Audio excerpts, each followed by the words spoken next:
Hello everyone, Mr. Happy here, and welcome to my first Deep Dungeon solo attempt. Well, not my first attempt ever, but my first attempt while making a video. So for those of you who don't know what Deep Dungeon is, by the time I'm done recording this video, I will probably have released my Deep Dungeon overview. If not, then I'll be sure to add it to the annotations somewhere or in the description of the video sometime after this video releases. But I'm going to be attempting to solo Deep Dungeon as a monk. Now, I have cleared through floors 1 to 50 twice. I've done a bit of soloing on Scholar, and I even did a bit of soloing on Monk just to see how the early floors go. If you haven't done Deep Dungeon before, I will do my best to explain certain ideals and strategies and ways to identify and take care of mistakes as they happen. If you've never done Deep Dungeon before, you can unlock it in New Gridania after finishing the Copperbell Mines portion of the main story and reaching level 17. Eventually, it will take you to this Wood Whaler Expeditionary, and you have to talk to him in order to enter. You can also get rewards such as item level 235 weapons, minions, mounts, grade 5 materia, experience points, tomestones of poetics, esoterics, lore, and gil, all as rewards. Pre-50, the EXP is really good. Post-50, it's alright, but still nothing to write home about. In case you're wondering where to turn in your Etherpool arms and armor or your Gilmoran potsherds, that would be E Una Couture right next to the NPC. So here we can exchange potsherds. I need 5 more. Pretty good RNG, considering I haven't only beaten it twice. And then you also have the other option of request to keep your Etherpool gear. I'll talk about the rules behind that because I know I'm going to get a lot of questions about the Etherpool arm and armor while we're going through Palace of the Dead. See, this was the last clear that I did. So currently, my Etherpool arm and my Etherpool armor at plus 27 and plus 23, respectively. Now, in case you're wondering what those values actually mean, basically, your Etherpool arm and armor, if you double that value, it equals the level of the weapon it's equivalent to. So, for example, a level plus 27 Etherpool arm is equivalent to a level 54 weapon. And Etherpool armor of plus 23 is about equivalent to level 46 gear, defense values, and whatnot. So, with that out of the way, we are going to enter, and I will enter as a fixed party, so I can enter solo. Now, the first 20 floors solo as a monk, not that bad. The worst part is I have no ranged attacks, so I have to move through Palace of the Dead very carefully in order to avoid getting killed. So, real quick, before we go any further, for cross classes, my first one's going to be Bloodbath. Realistically, I should move Keen Flurry a little bit sooner, and I want Mercy Stroke as my third one for sure. Okay, so first thing we're going to do, open Treasure Coffer number 1, Pomander of Strength, excellent first Pomander. So you're going to see that this is the user interface inside of the Palace of the Dead. In case you don't know how this works, I start at level 1, and I will level from level 1 to 60 throughout the 50 floors of Palace of the Dead over time. Now, I will not get to keep all of this experience when I leave Deep Dungeon, but when I finish a set of 10 floors and defeat the boss, I will get some EXP that is dependent on my level. At the lower levels, it's a crazy amount, but at the higher levels, it starts being a more reasonable percentage depending on the floors that you complete. So as Monk, on the first floor, we're going to want to just mow through these enemies as quick as possible. As a Monk, I really like the solo here because no enemy has a positional, which you can see that it doesn't matter which side I attack them from, I get positional bonuses regardless. So it works out pretty well. Get a Pomander of Sight.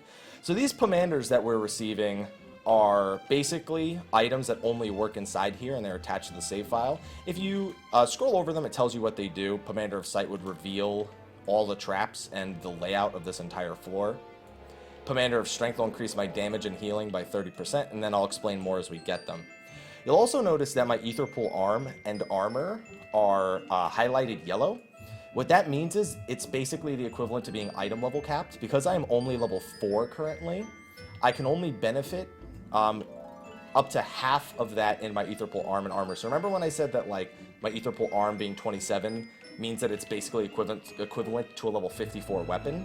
I'm only receiving as many stats as like a +2 because I'm only level 4. When I hit level 6, I'll be receiving as much attack power as I would from Etherpool arm +3, but no higher. So level 5.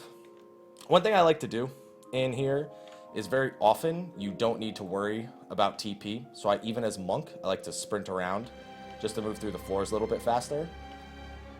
Now enemies do respawn after you kill them in here, but it's dependent on how much you move around. So if you don't move around, you don't spawn a lot of enemies. And if you want to forcibly spawn enemies, you just run in circles pretty much, and enemies will start respawning all over the floor. Commander of Steel, in case you're wondering, decreases the damage I take. Now, these silver chests are the #1 things you'll be looking out for when you're first doing Palace of the Dead. When you press them, one of 4 things will happen. You'll either get +1, anywhere from +1 to +3 on your Ether Pool Arm, +1 to +3 on your Ether Pool Armor. It'll explode and do 80% of your max HP and damage, or it will turn into a Mimic, which can kick your ass pretty easily. Now, you just noticed that when I used it, it said that, I can explain that in a second, that my Ether Pool Armor remains unchanged. On the earlier floors, if you have a lot of Ether Pool Arm and Armor, it actually won't give you any benefits. So, for the first, like, I guess basically with as much as I have, for the first 40 floors, silver chests are pretty much useless to me in the solo attempt. And I highly recommend having as high of an Ether Pool Arm and Armor value before trying to solo Palace of the Dead as possible. The maximum is +30, +30, and don't worry, ready for that in any case. Now, you notice that sometimes there's these things happening to me. I have this enervation debuff. I stepped on a landmine right there. Landmine. And those are traps that you can find everywhere around. They can be anything from spawning enemies, to turning you into a toad, to giving you pacification and silence so you can't really do anything. And basically your goal is to try and avoid them. I can't really think of a better way to put it. One thing I usually do when I'm paying a little bit more attention and not trying to explain things is I stick to walls.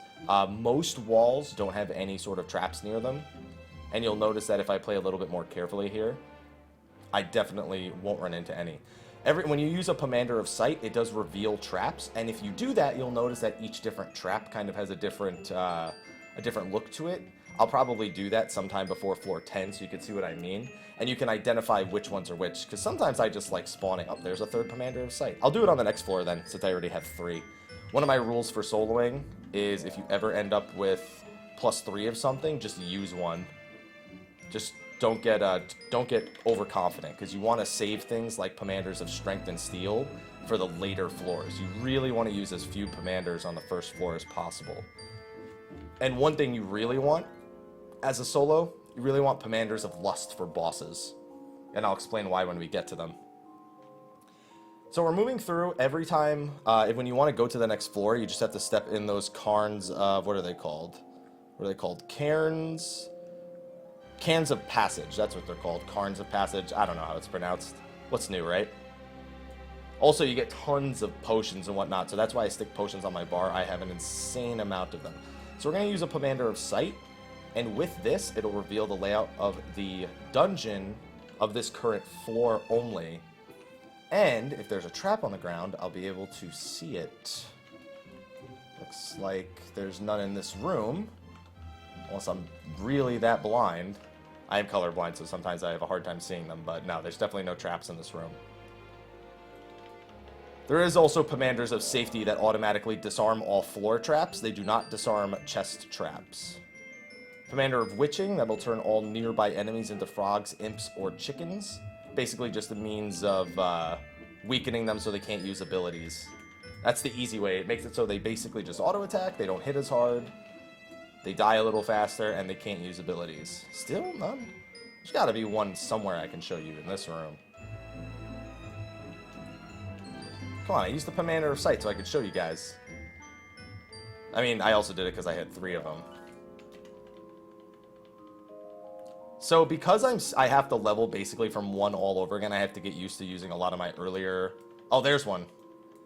So you can see that this trap on the ground has a very specific symbol. That symbol designates the effect it will take. So let's just, for science, see what this one does.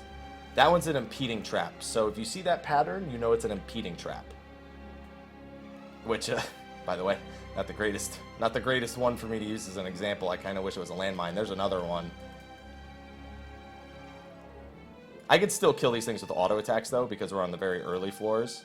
So I'm not overly concerned, but it definitely slows things down for the next 10 seconds. And yes, this is in-game music. For most of the floors, it's random music, but some floors, like the first few in particular, give you very specific music. Let me kill this Pal Spat before I step on that one. for science. I actually don't know off the top of my head what each one does. I think that one's just a landmine. Now, landmines are 80% of your max HP, so make sure you're not missing health when you step on one. Yep, that's a landmine. Alright, let's go to the next floor. Luckily, I just learned Second Wind. So as I'm leveling up, my item level cap, what's equivalent to my item level cap, my ether pool cap, is going up. I think this is this Halatali? Halatali hard mode or something? I don't remember what song this is. Oh no, it's Karn. I think this is Karn hard mode. But now that we're on a different floor, I no longer have the traps revealed. One thing that's rough about Monk, and I mentioned it earlier, is the fact that you have no ranged attacks. So one thing I've had to do is I've had to learn kind of what the potential spawn locations are in each room for things like traps. 1 second. For things like traps. And what that's led me to do now is I can kind of determine where the safe spots to stand are when I'm paying enough attention. So I like to skirt along the outsides and try to aggro monsters by standing in front of them. You'll see me do it right here. See? Aggro monsters by standing in front of them primarily. So that way I don't have any issues walking through the middle of the room. Because not having a ranged attack in here when you're soloing, way more dangerous for the reasons that I've been mentioning. Especially because if you, as a monk, if you shoulder tackle into a room and there's like 3 traps along the way, that doesn't happen usually, but you're gonna get, see, even though I was hugging the wall there was still another trap. This one gives me enervation, which reduces my damage dealt and increases my damage taken for a minute. It slows down the run pretty significantly. I've stepped on more traps this recording than I did my entire test recording. I did do a test recording before this to see, kind of give myself an idea of how I was going to approach this. There was a gold chest I missed. I got to go back that way anyway, so I guess it doesn't matter. Now, some people might be wondering, why even bother soloing this? Well, there's a few reasons. Most of them are just kind of seeing if you can do it. To be honest, that's the majority of the reason why you do it. It's very inefficient. It's not very efficient for experience points. It's not very efficient for progression. It's not very efficient for leveling up your ether pool arm and armor. It's not efficient in any of those regards. He's only efficient in 2 regards. One is that there are items called Gelmarin potsherds. You can get one automatically from making it to the 50th floor, but you do also get them automatically. You get them occasionally from bronze chests, and they drop kind of like potions do. One of them will drop into a party member's inventory, so only one person's going to get them, and that's if they even drop. But if you're only one person in here, then you don't have to share them with anyone. To be fair, they're so rare that that's not really a great reason. The other thing is there is eventually going to be a solo leaderboard where people who want to compete to see how far they can make it solo, there will be a leaderboard showing which people have made it the farthest. So if you want to get that practice in now for those leaderboards, good idea. Now also, we just got another example. Sometimes when you go onto a floor, you can get floor-wide buffs and debuffs. This was actually a buff. My max HP and MP was boosted for this floor. Nothing too significant, but, I mean, anything helps, right?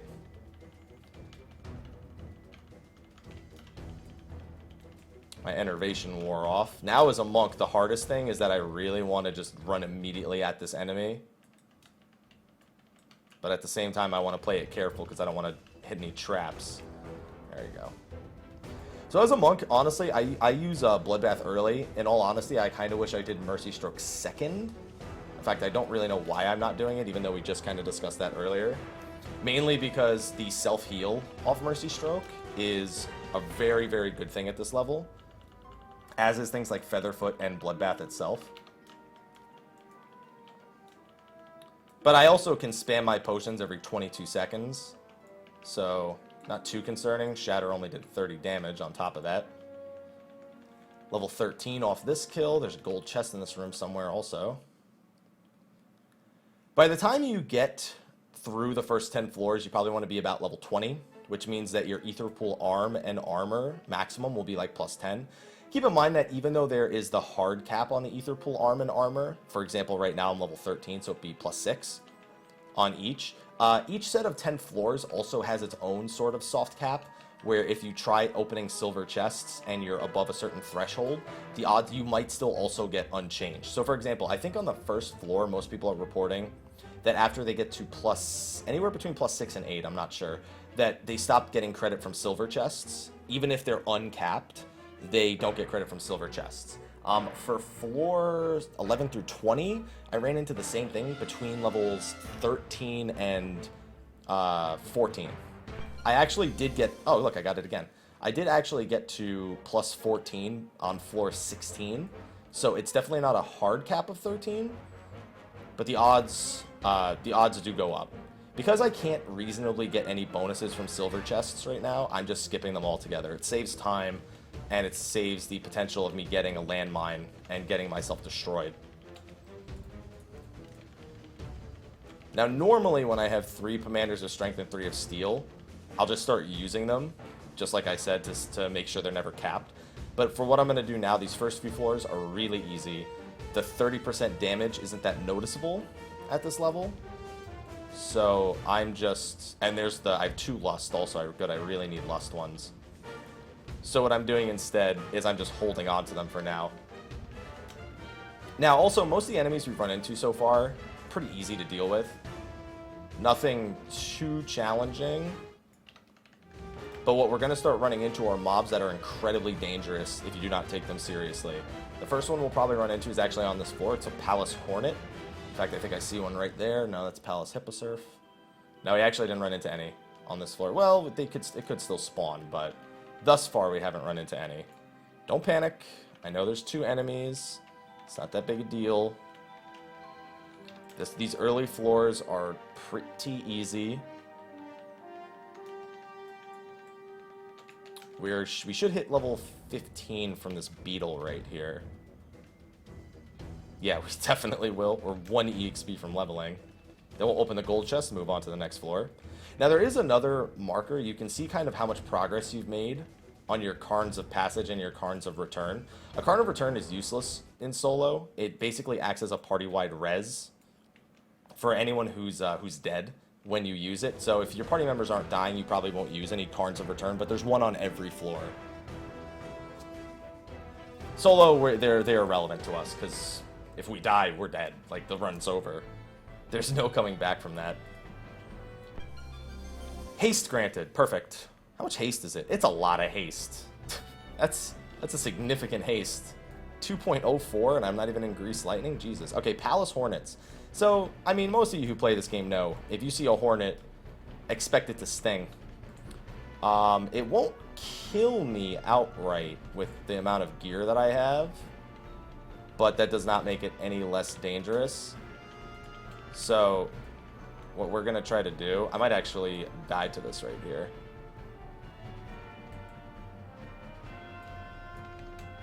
Yep. So you can actually outrange it. That's one of the strategies. You can also stun it. I ran into 2 Hornets. Another good strategy is to use the Commander of Witching. What that actually does is it creates it's the one that turns all the enemies into frogs and whatnot, like we discussed earlier. You can use that to overcome the fact that you can't stop it any other way. With the Commander of Steel, I could have also survived, but you can also just flat out outrange the attack. Another thing to keep in mind. So the Commander of Lust turns you into a succubus, where it replaces all of your attacks with a single attack called Voidfire 2. It does 300 flat damage, and it also does a stacking vulnerability up. It stacks up to 5 times. It's not that great when it's not that great in the later floors for killing enemies, but in the earlier floors, it's really good for not only killing enemies, but also helping to kill bosses faster. And you'll see what I mean when we get to the first floor boss. Because basically what you'll do is, on the single target boss, you'll stack it 5 times, you'll give it 5 vulnerability stacks, and then you'll kill it, because the vulnerability stacks last like 2 minutes. So you can do that, and then kill it with the 5 vulnerability stacks, and it's reasonably easy.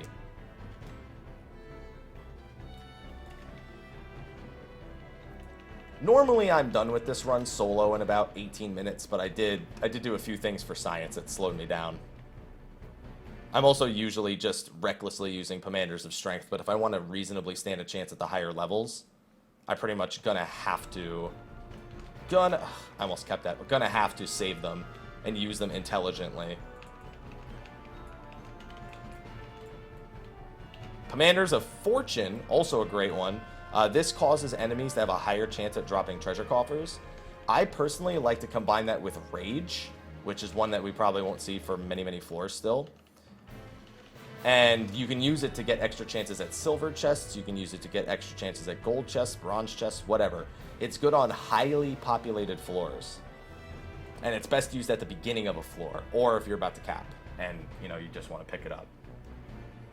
All right, we're on floor 8 right now. About 20 minutes into the video.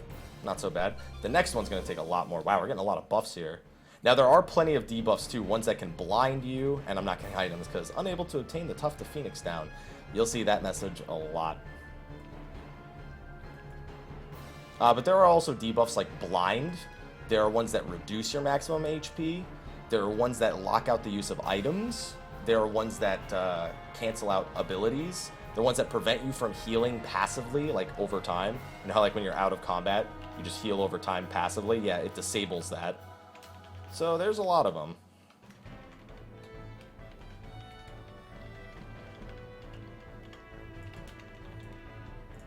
Honestly, as much as I could just use Second Wind, I have so many of these potions. It's just ridiculous.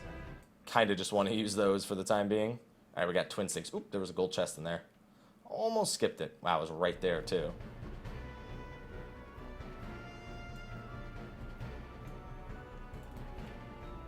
Commander of Safety. Those disarm traps, all the ground traps on the floor, like we said before. There's still quite a few of them we haven't seen.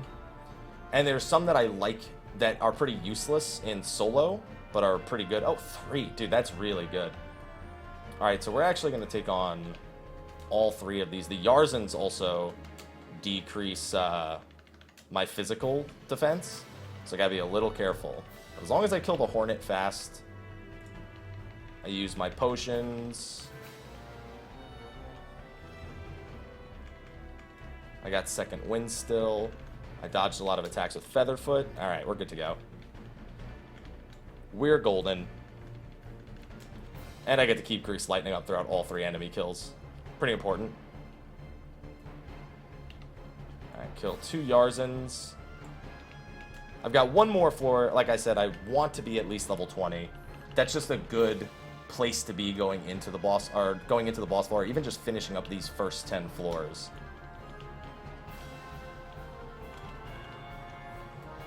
Bloodbath, pretty short cooldown. Should be using that more frequently. Helps keep me a little bit healthier, especially on enemies that reduce things like physical defense. That's right, I'll be leveling off this guy. Getting the Bootshine crits, no matter what you're doing, feels so good. 19. Oh, I should also have Twin Snakes now. Don't forget. Now, one thing is, if you enter Deep Dungeon as a class, there's a lot of dispute whether or not you should come in as a class or a job. Personally, I like coming in as a class for the first 30 or so levels. And then a lot of the times, just the skills you get from your jobs are so beneficial, haste again, really, that it's hard for me to turn those away. But I see the benefits of going as a class. One thing is, if you go as a class, you'll stop learning abilities at level 50. That's one of my biggest gropes with it. Gropes. Yes, let's grope it. All right, tough being creepy. Anyway, one of my biggest gripes, that's the vowel I was looking for, was I. Oh yeah, grope, Lenny face. Okay, well, can we get a Lenny face spam in the YouTube comment section? No, don't do that. Okay, never mind. Well, it's too late. I've already started something I can't stop. And again, I'm still not using Twin Snakes. Anyway, one of my biggest gripes with classes is that after friggin' level, whatever it's called, I can't remember right now because there's so many enemies, I'm getting overwhelmed a little bit here. Come on, potion. There we go. Whew, scared there. Never came that close to dying on these early floors before. Then again, I'm not used to having one room that has so many enemies. I just leveled right there, though. So we're safe. One of my biggest gripes with classes is that post-level 50, you just stop learning things. And there's a lot of great job abilities for most jobs after 50. I'd say most jobs get some decent abilities after 50, wouldn't you guys? I think most of you would. Also, now I have a good reason to use the Commander of Steel. There was one in the chest. I had 3. 3 is the maximum I can carry. Use it once. We're good to go. At this rate, I'll hit basically 21. I'm going to be way ahead. One thing that you should definitely do when soloing, try to get as many levels on these earlier floors as possible. If you need to stay on a floor and stretch out the leveling process a little bit more, just to save yourself some time and effort a little bit later, it's totally worth it. You're not wrong for wanting to do that. If in all reality, it would be best if I was like 24 ending this. Just because if I was level 24, I'd probably end the next set at like 38. And that's just too good. And you know you can't speed up leveling with things like brand new ring or food. None of that stuff works in here. You just get a flat amount of experience points per mob. Each different mob has a flat amount it gives you, and that's the amount you'll get. You can't modify it in any way. But the armory bonus does work on the EXP you get when you finish the 10 floors. You won't see how much I get as a level 60 because I won't get any. Oh, another Commander of Steel. Of course, it couldn't be something different. It had to be a Commander of Steel, which I just used, so now I'm just going to use another one. I still don't even need the Commander of Strength. I'm gonna need it on 420, but on 4, 9, and 10, meh. It might be worth it actually for me to just quickly farm and get halfway to 22, because the boss on this floor is really easy. I might not even. Oh god, another Commander of Steel. This is just not our day.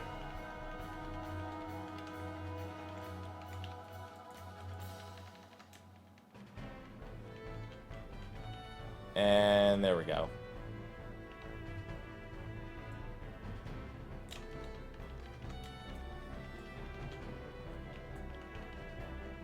Okay.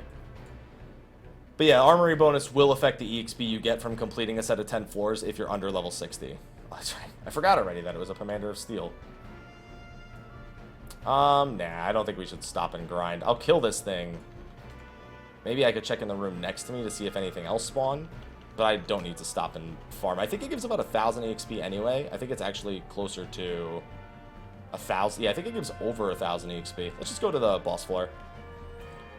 The 10th floor boss, really easy. We shouldn't have any troubles with this.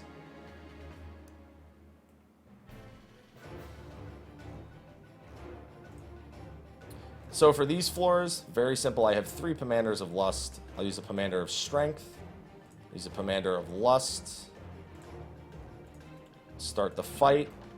Start the fight with Void Fire 2. Remember, it does a decent amount of damage. It does about 300 damage a hit. So this guy, it's about 5% of his health.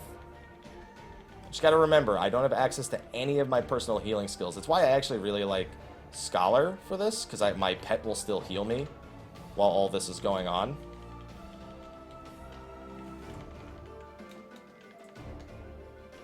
And see, now he's got the 5 stacks, and I just rip through him.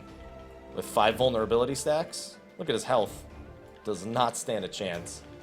Especially with things like Bloodbath, I just out-sustain him so hard. He does have this attack, Aeroblast, which just puts a dot on me. The dot doesn't even really hit that hard, but it's worth mentioning. It's mostly this attack right here, Whip Crack. Honestly, it's his most threatening move. And bam, first 10 floors soloed, nice and easy. Ooh, it gave me 699. I thought it gave me like 1,000 something. Oh, that's my fault for miscalculating, unfortunately. Alright, and that's 10 floors. So basically when you hit exit, this is where you get all your rewards. Now, if you die before getting to the 10th floor and killing the boss, all of your progress resets to the first floor you started on. So if I died right there, I would have had to start from floor 1. I wouldn't have gotten to keep any of my progress. The only thing you get to keep are potions and Gelmoran shards. Or Gelmoran pot shards. I just call them shards. It's way easier. When you exit, that's when you'll get all your rewards. Now for the 10th floor as a level 60, I get 10 Poetics, 20 Essos, 10 Lore, and 1,000 Gil. If I was level 59 or under, or if I was between level 59 and 50, I would get experience points, Poetics, and Gil. If I was under level 50, I would just get experience points and Gil. And the amount is actually pretty decent. It puts you in a little lobby between sections, and you can either go right into the next 10 levels, or you can exit out and do something else. It automatically has basically saved my progress, and you'll see that if I actually exit Palace of the Dead, it'll take me back to the South Shroud. And I can walk up to the Wood Whaler again, and check and enter Palace of the Dead, and I can choose my second save slot to continue. Now you only get 2 save slots, and there's fixed parties and matched parties. With a fixed party, you basically can only queue in with people that are part of your fixed party. If you go as a matched party, it's basically the equivalent as the duty finder, where you go in with 1 or 2 people. I think you might even be able to go up to 3 with matched party, and it'll fill in the rest based on however many people, based on the floor that you need. And it'll only fill you in with people who are doing the set of floors that you're currently on. So if you're on 21 to 30, it'll only match you with people going from 21 to 30. And there's no composition. You can go in as any set of jobs, 4 DPS, 4 tanks, 4 healers, 3 of 1, 1 and 3. Doesn't matter. You can go in as any composition, and if you use your items correctly and people aren't dumb, you can realistically complete anything. Those were the first 10 floors as Monk. We will be doing 11 to 20 in the next video. Thank you for joining me for our first part of our Palace of the Dead solo. Be sure to like, favorite, subscribe, and share, and drop by my stream where we talk about Palace of the Dead fairly frequently, and hopefully those leaderboards will be coming to us soon. Anyway, thank you for supporting the stream. Sorry, I've been streaming way too many days recently. Thank you for supporting the channel by watching this video. I'll see you guys next time, and until then, take care.